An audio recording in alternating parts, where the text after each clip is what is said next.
Olá, afiliadas e simpatizantes do PL Mulher. Eu sou Kalise Fiatkowski, presidente do PL Mulher Paraná. E hoje temos uma presença muito especial em nosso podcast. Preparem-se para aprender com um grande especialista. E é com muita alegria que apresento Rômulo Kenehem, advogado, professor e especialista em direito eleitoral. Dr. Rômulo tem uma vasta experiência na área e hoje ele veio aqui carinhosamente compartilhar conosco um pouco do seu conhecimento sobre o tema super relevante: a prestação de contas eleitorais sem mistério. Acredito que será mais um episódio incrível, cheio de insights e informações valiosíssimas. Então, fiquem comigo nos próximos 50 minutos e, por favor, ajudem a divulgar o canal do YouTube do PL Mulher Paraná. Se você ainda não está inscrito, faça isso agora e não esqueça de ativar o sininho para ficar por dentro de todos os nossos conteúdos. Vamos juntas nessa jornada de aprendizado. Olá, Rômulo, bem-vindo ao podcast do PL Mulher. Para nós é uma grande alegria e tenho certeza que hoje todas nós vamos aprender muito com o Dr. Rômulo, especialista em direito eleitoral. E nós estamos aqui falando hoje de prestações de contas sem mistérios. Quais são os mistérios que ainda giram em torno das prestações de contas eleitorais, Dr. Rômulo? Olá, Kalise. Eu agradeço a oportunidade de estar aqui. É uma grande honra, uma satisfação. E é muito importante falarmos sobre prestação de contas eleitoral. Muitas vezes o candidato pensa que o principal desafio é ganhar a eleição, buscar votos, mas na verdade existe a segunda campanha, que é a prestação de contas, pelo grau e nível de dificuldade que nós temos hoje. Então, são diversos os desafios hoje para se fazer uma prestação de contas eleitoral.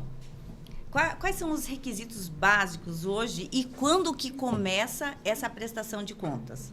Perfeito. Então, é muito importante que nós tenhamos sempre em mente que a prestação de contas eleitoral teve uma mudança nos últimos anos. Antes, ela não era tão rigorosa. Por quê? Porque era permitido, antes de 2015, o investimento de empresas, né? E o STF decidiu que não seria mais possível o investimento de empresas, então, a partir de 2018, passou-se a ter um investimento com recursos públicos.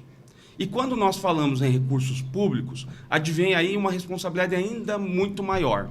Então, em razão disso, o maior desafio hoje para uma prestação de contas e, vamos pensar assim, o principal critério, requisito para uma afiliada que pretende ser candidata, primeiramente é ter a consciência da responsabilidade e transparência com que tem que levar a prestação de contas, principalmente em razão de se estar trabalhando com recursos públicos. Então, o principal requisito é o compromisso em fazer uma prestação de contas transparente, sem jeitinhos. Nós sabemos que antigamente muito se fazia isso e às vezes até não por má fé, mas para, tentar fazer a prestação de contas. Hoje não é mais possível. Dr. Rômulo, e como que o senhor enxerga essa mudança de o candidato não poder mais receber esse recurso privado, né, das empresas e somente do setor público? Então, eu acredito francamente que essa mudança ela foi uma mudança muito importante, principalmente para a democracia. Por quê? Haviam muitas empresas que faziam um lobby com governos e prometiam depois, em campanha política, fazer doação. Uhum. Então, muitos dos problemas que nós tivemos na Lava Jato, com aquelas empresas, aquelas construtoras, advinham dessa forma de financiamento, que era o financiamento privado. Quando vem o financiamento público, houveram sim muitas críticas, porque você deixa muitas vezes de investir na saúde para poder fazer um investimento em campanha.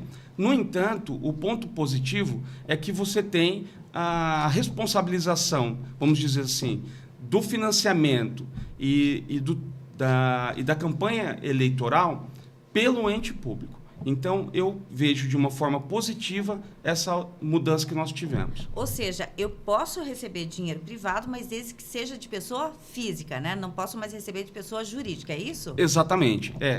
Até é importante deixar isso bem claro, né? A questão é que houve a proibição de empresas, né, de CNPJ, ou seja, pessoa jurídica fazer doação. Mas hoje ainda é possível que a pessoa física faça a doação, só que limitado às regras, né, do Tribunal Superior Eleitoral, que tem o percentual máximo de doação em relação ao imposto de renda. Tá, e então hoje quando eu resolvo ser candidata, a primeira coisa que eu vou fazer é abrir um CNPJ e depois em seguida eu vou abrir uma conta eleitoral, certo? Perfeito. Tá. Aí, nessa conta eleitoral que eu abro, uma conta é o tal do FEFEC. Isso. Que é o dinheiro que vem do fundo partidário, que esse é o recurso público, correto? Correto. E eu também devo abrir uma conta para doações de pessoas privadas. É isso? É isso mesmo. Tá. E quais os principais erros que hoje os candidatos cometem na prestação de contas no seu olhar jurídico? Perfeito. Então, eu já estou atuando na área eleitoral desde 2016. E desde 2016 até a última eleição, em 2024, nós tivemos várias mudanças de entendimento e de posicionamento em relação à própria análise da prestação de contas. Então, por exemplo, situações onde... Eu vou trazer alguns exemplos aqui. Em 2020, havia algumas situações em que, por exemplo, um candidato tinha lá o seu comitê e abria uma conta numa pizzaria e, enfim, tinha um crédito lá e ele ia acumulando suas despesas. E, no final, ele emitia uma única nota, por exemplo. As despesas, por exemplo, da equipe de trabalho. Exatamente. Todo dia vai servindo o lanchinho lá, a comida para a equipe de trabalho, e no final do mês ele chegava lá, ou no final da campanha, e pagava. Exatamente, emitia uma única nota fiscal. Em 2020, por exemplo, algumas prestações de contas que nós tivemos, nós não tivemos nenhum tipo de problema em justificar esse tipo de negócio jurídico. Né? Que de fato, houve o pagamento e houve o consumo. Porém, já em 2024, nós já percebemos uma dificuldade, porque o analista que está cuidando da verificação de todos os detalhes da prestação de contas eleitoral, ele já quer saber detalhadamente o que foi consumido, por quem foi consumido, quantas pessoas consumiram, entende? Então, antes não havia esse rigor. Hoje existe. Então, eu acredito até que houve, durante um certo período, um amadurecimento entre o Tribunal Eleitoral, né, os seus pareceristas, os seus analistas, em relação ao que acontecia no mundo de campanha eleitoral.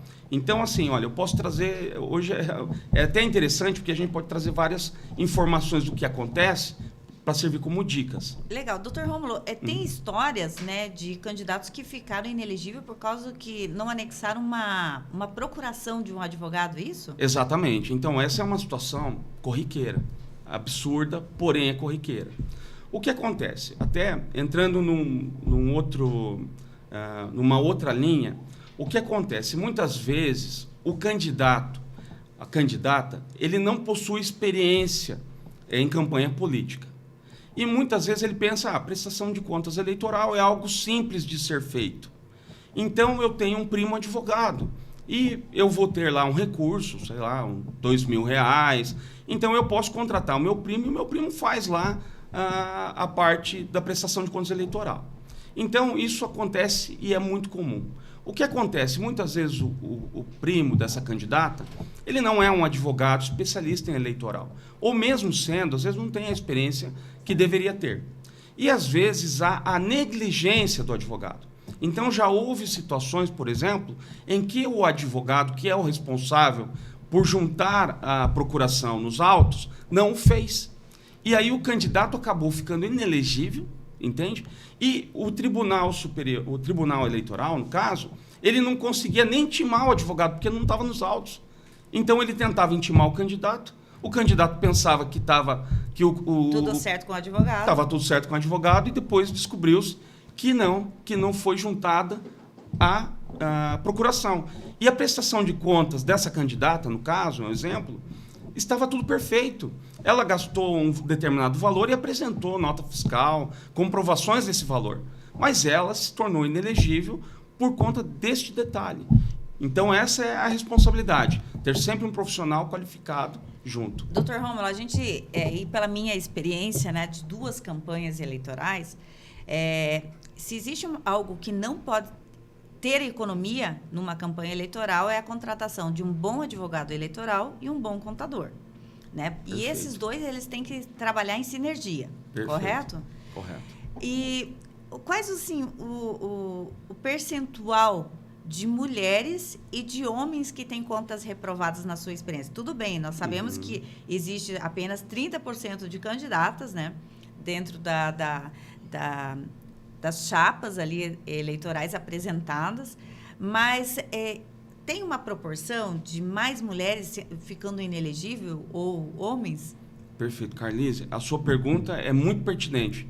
E até dentro desse trabalho que vocês realizam hoje no PL Mulher em relação à qualificação das candidatas, das filiadas. O que acontece é que nós sabemos que o ambiente político, por muitos anos, foram dominados totalmente pelos homens. E hoje existe essa luta, principalmente do PL Mulher, do PL em trazer o protagonismo para as mulheres, né? Mas o fato é, então, que muitas vezes as mulheres que participam da política não possuem, de fato ainda, experiência para concorrer. E muitas vezes falta aí, de alguns partidos, ainda o apoio e o suporte necessário para que essa candidata tenha um bom advogado ou tenha um bom contador. E aí o que acontece hoje é que no histórico que eu tenho e que eu tenho analisado é que existe muito mais mulheres ficando inelegíveis do que homens. E a inelegibilidade, ela não decorre apenas em razão, propriamente dito, de uma sentença do juízo. A inelegibilidade, às vezes, ocorre em razão de multas, mas aí é uma análise diferente da inelegibilidade. Na verdade, o que acontece? Se existe uma multa contra uma candidata, enquanto ela não pagar essa multa, ela não pode concorrer na próxima eleição. Sim. Porque ela precisa tirar uma certidão. Então, digamos que ela fica sem condições de concorrer, né? E o senhor percebe uma negligência dos partidos com relação às mulheres? Ou seja, eles usam a mulher durante a campanha e depois a campanha, tipo assim, encerrou, não tem mais contador, não tem mais advogado. Acontece muito isso? Acontece, mas é interessante observar, até se a senhora puder observar, a quantidade de chapas que estão sendo cassadas logo após as eleições por conta da fraude à cota. E o TRE, pelo menos aqui do Paraná, está muito em cima disso, né? Exatamente. Nós temos o presidente do tribunal, o doutor desembargador Sigurd, ele é muito ferrenho nessa pauta, né? Ele é um defensor da participação da mulher. Perfeito. Essa questão de cotas, né, de mulheres aí, chapas com mulheres laranjas, para o tribunal do TRE está muito consolidado, isso acabou. E, assim, a gente percebe que o PL Mulher Paraná não teve esse tipo de problema mais. Por quê? Porque nós temos uma mulher hoje, né, na liderança do partido, que se chama Michele Bolsonaro, que vem consolidando cada vez mais e pavimentando esse caminho da participação das mulheres na política. Então, com esse chamado, né, essa chama que o nosso presidente Jair Messias Bolsonaro reacendeu em todos os brasileiros, principalmente os conservadores, a gente percebe que tipo, não tivemos problemas em trazer mulheres. O fato é ainda a capacitação dessas mulheres para que elas venham para o pleito forte, né? Então, acho que elas já entenderam o chamado, mas ainda nós estamos agora num segundo momento, que é fazer com que essa mulher tenha capacitação, né? E cada vez mais se capacite para que ela seja uma mulher combativa no pleito eleitoral. Mas nos outros partidos que o senhor vem observando, tem esse cuidado ou ainda está muito aquém para essas mulheres aí que querem participar e que estão em outros partidos? Então, olha, eu tenho essa experiência de 2016 para cá, eu já tive a oportunidade de trabalhar com diversos partidos. E até retornando... E por incrível que pareça, a maioria são mulheres, né? A maioria são mulheres. A maioria são mulheres. O senhor pode dizer que o senhor é um advogado eleitoral de mulheres? Olha, na verdade, assim, eu atendo todos os públicos, sim, né? Sim. Mas digamos que sim, eu tenho uma atenção especial com as mulheres, porque é interessante, como a senhora comenta, sobre a questão do Pode rigor... me chamar de você aqui. Perfeito. Então, vamos lá. Então, conforme você comentou, sobre a questão do rigor que nós temos hoje no Tribunal Regional Eleitoral do Paraná. Então, observou-se que muitas mulheres eram usadas, muitas vezes, como escadinha ou apenas para preencher cotas partidárias. E vamos lá, até 2020, nós não tínhamos esse tipo de problema. Tinha mulheres em algumas chapas que fizeram 8, 10 votos. Muitas vezes elas eram convidadas a participar, se prometia dar um valor a elas, para que elas participassem, mas não havia um compromisso, de fato, delas ser uma candidata com potencial para fazer votos, né? De 2024 para cá, então, nós vemos uma mudança de rigor, aonde nós vemos, por exemplo, o TRE do Paraná hoje caçando diversas chapas, aonde demonstra para nós, advogados que atuamos nesse segmento, a importância de ser trabalhado a capacitação, a qualificação e a valorização das mulheres dentro das chapas. Uhum. E aí é onde eu faria até um elogio ao PL Mulher, pois esse trabalho que está sendo realizado por vocês é um trabalho pioneiro e é um trabalho que, no futuro, vai demonstrar o grande sucesso de um partido político. Por quê? Porque aquele partido político que não tiver uma responsabilidade com as mulheres, que não souber atrair as mulheres, ele, no final, tende a ter muitos problemas jurídicos, como, por exemplo, cassação de chapa. Sim. Isso é uma jurisprudência que está sendo criada agora. Então, hoje o PL Mulher, ele avança à frente de todos os outros partidos. Por exemplo, aqui no Paraná, pelo menos, eu desconheço outros partidos que tenham tamanho compromisso com as mulheres como o PL Mulher. Tá. E, doutor Rômulo, a gente vem observando que a mulher está entendendo esse chamado, que ela tem que participar da vida política, né? E a gente percebe que nem sempre elas são acolhidas, né? Como a gente vem falando aqui várias situações assim de mulheres que foram, de repente, usadas durante o período eleitoral e depois elas são abandonadas. Uhum. Como o senhor vê a questão do partido contratar uma única empresa para fazer a prestação de contas de todos e um único advogado para acompanhar toda a chapa que está disputando o pleito eleitoral? O senhor vê como um perigo, que pode ocorrer falhas, e o senhor defende que a gente possa realmente ter um único contador, um único advogado para atender toda a chapa? Ou é melhor que a candidata ou o candidato tenha o seu advogado e seu contador individualizado? Perfeito. Então, essa é uma questão até bem interessante de ser abordado, porque é o seguinte, qual é o cuidado que nós temos que ter? E assim, sendo muito franco, às vezes, um partido ele não tem um compromisso de contratar o melhor advogado eleitoral para prestar serviço. Às vezes existe lá algum grau vamos dizer assim, de amizade entre algumas lideranças do partido que gostam de determinado advogado. Então, muitas vezes, o partido, e isso não é regra, tá? Alguns partidos não têm muito compromisso em qual é o advogado que está sendo contratado. Dentro desse aspecto, é importante, sim, que os candidatos tenham a possibilidade de contratar seu próprio advogado e seu próprio contador. Por quê? Porque vai estar contratando alguém da sua confiança. E muitas vezes um advogado que faz uma campanha de diversos outros candidatos, ele precisa ter uma boa estrutura, precisa fazer um bom acompanhamento. Então, esse é um ponto. E aí, muitas vezes também, Carlísio, isso é mercadológico, tá? Então, por exemplo, o partido fazendo um pacote para todos consegue um valor mais barato com um profissional. Sim. Só que muitas vezes esse profissional ele não vai conseguir dar suporte, porque ele não vai ter estrutura para atender, muitas vezes, 80 candidatos, entende? E às vezes, durante o pleito eleitoral, alguns candidatos dão muito trabalho, né? Muito trabalho, principalmente Porque a grande verdade é que a maioria dos candidatos não estão preparados hoje para fazer uma prestação de contas eleitoral. Hoje a prestação de contas ela é semanal, né? Não é mais aquela coisa só no final da campanha, faz a prestação, faz os ajustes. Hoje o TRE acompanha a evolução da campanha do candidato, é isso? Perfeito. Hoje ele é feito diariamente, né? Mas é necessário explicar o seguinte. Existe hoje 2 obrigações do candidato. Fazer a prestação de contas parcial, que é num determinado período, onde ele precisa apresentar para o TRE todas as entradas e saídas que ele teve na sua campanha até aquele momento, e no final fazer a prestação de contas final. O que acontece e que nós temos hoje, até em razão da transparência, é as entradas de recursos na campanha, ela é mostrado diariamente, mas as despesas muitas vezes não. Então, é assim que é trabalhado. Eu acredito que até o futuro, logo, em breve, bem provavelmente eles farão uma prestação interativa, onde entrou recurso, saiu, já tem que aparecer no sistema Candex. Tá.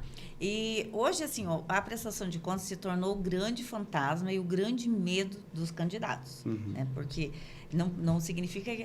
são 2 campanhas que você tem que vencer. A campanha do sufrágio e a campanha da prestação de contas. Perfeito. Né? Que eu falo assim, que é uma campanha porque é um processo que você tem que levar muito rigoroso na sua campanha, porque não adianta você ganhar o pleito eleitoral e acabar não tendo uma boa prestação de contas e ter as contas reprovadas. E ter uma grande dor de cabeça. Mas a pergunta que eu faço, no seu ponto de vista, o que a gente pode fazer para deixar essa prestação de contas mais tranquila, mais leve, e que as candidatas, principalmente aquelas que estão chegando no partido agora, que sentiram esse chamado, e falam assim, nossa, eu não vou entrar nisso aí, né? Eu posso ficar inelegível para o resto da vida, que tem medo de se candidatar por causa do fantasma da prestação de contas.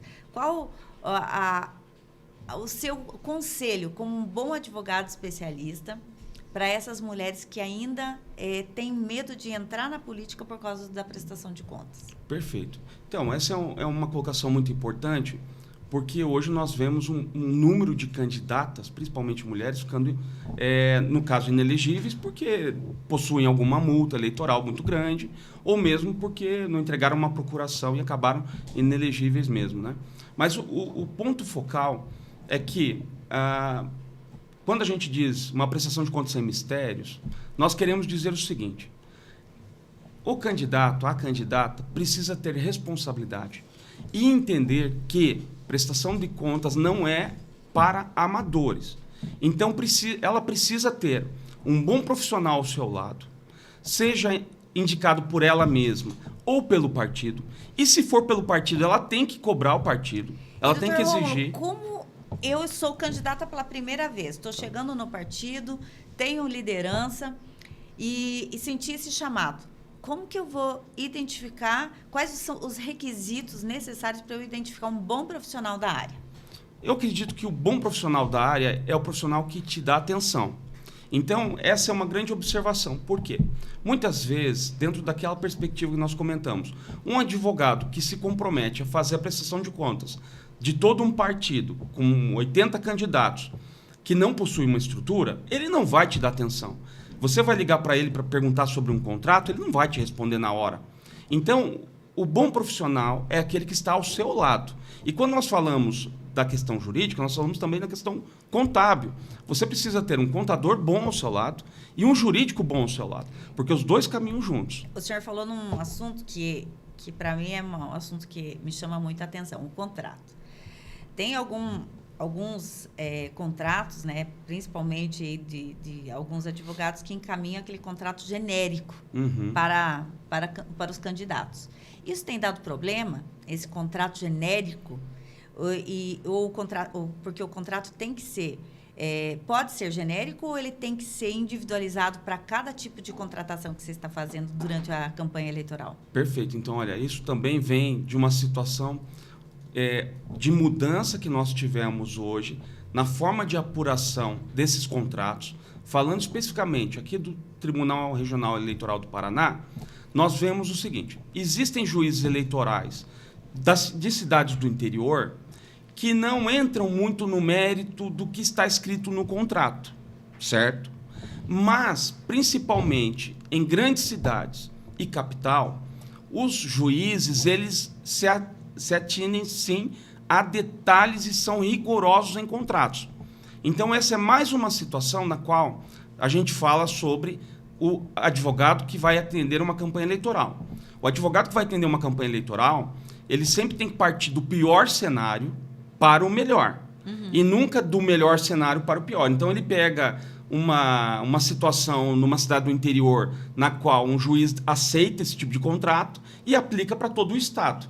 Então, o que nós vimos nessa última campanha é que muitos candidatos tiveram multas aplicadas porque estavam utilizando um contrato genérico que era aprovado na cidade do interior, mas não na capital. Essa divergência dentro do tribunal, ela é comum? E como pacificar essas divergências? Como que o tribunal tem visto essas divergências? Então, essa é uma situação que nós sempre entramos no debate. Por quê? O tribunal, ele sempre, vamos dizer assim, o tribunal, a jurisprudência que funciona em um tribunal regional eleitoral é aquela mais rigorosa. Então, quando nós falamos num juiz eleitoral de uma cidade do interior que é menos rigoroso, então a tendência que nós temos é que não seja pacificado o que seja menos rigoroso, entendeu? Nós temos a tendência que seja aplicado para todos os outros tribunais o rigor. Então, existe sim uma consciência do Tribunal Regional Eleitoral em relação a essa questão e hoje, como eu falei, o processo eleitoral ele está sendo amadurecido também em relação aos tribunais. E eu acredito, por exemplo, que em 2026 nós vamos ter ainda mais rigor na prestação de contas eleitoral e principalmente em razão da inteligência artificial, que será uma ferramenta a mais para os analistas. Hoje, através da inteligência artificial, o cruzamento de dados está mais ágil, né? Perfeito. E, no seu entendimento, o Tribunal Regional Eleitoral do Paraná, ele é considerado um tribunal rígido ou um pouco mais flexível na prestação de contas? Certo. Ele é considerado um tribunal rigoroso. Rígido e principalmente em relação às candidatas. Porque existe um compromisso do Tribunal Regional Eleitoral, de fato, a fazer com que seja válido a máxima de que todos os candidatos são iguais. Então, as exigências do tribunal é muito grande em relação principalmente às mulheres. Por quê? Porque quando você pega uma candidata que faz 8 votos e recebeu um determinado valor, o tribunal vai avaliar se realmente ela fez campanha ou não. Então, esse é o ponto principal sobre o rigor que nós temos hoje. Dr. Rômulo, é uma alegria tê-lo aqui no podcast do PL Mulher. Isso aqui é só uma pitadinha, né, do que a gente ainda tem pela frente para oferecer para todos os nossos filiados. Já quero anunciar aqui, o Dr. Rômulo vai nos presentear com algumas aulas de prestação de contas, que envolve a parte jurídica. A gente já está muito feliz aqui. Eu tenho certeza que a gente vai aprender muito, muito, muito. Mas eu quero fechar esse podcast hoje com uma mensagem sua, né, para aquela candidata que não tem a alegria e a tranquilidade de ter um advogado eleitoral como o senhor, especialista, e que ela tem que contar com o advogado lá do partido. E eu sei que a campanha eleitoral, o candidato nem sempre tem a disponibilidade de ficar fiscalizando o que o advogado, que o contador está fazendo lá no interior, né, na sua prestação de contas. Por quê? Porque ela está engajada em buscar votos, que é uma batalha muito pesada e que ela tem que ter essa tranquilidade com o advogado. Então, eu queria que o senhor deixasse uma mensagem para todas as nossas filiadas. O que ela só tem que observar para que ela possa ter um pouquinho mais de tranquilidade para ela sair para o pleito eleitoral e que ela não tenha esse medo, não fique com esse fantasma da prestação de contas. A palavra é sua. Perfeito. Eu agradeço o convite, estou sempre à disposição. Bem, o que eu sempre digo, falando até aos meus clientes, eu gostaria de deixar aqui uma mensagem, é que nós tivemos uma mudança muito drástica em relação à forma de prestação de contas eleitoral. E hoje a prestação de contas eleitoral, ela deve ser levada de forma muito séria, muito compromissada, com muita transparência pela candidata. Então, não existe mais tempo e espaço para jeitinhos. Então, muitas vezes, olha, situações tão simples como, por exemplo, alugar um carro que é a diesel e abastecer o carro com combustível a gasolina. É um detalhe que muitas vezes aquele que trabalha com jeitinho pensa, o analista não vai verificar isso. Pois eles verificam.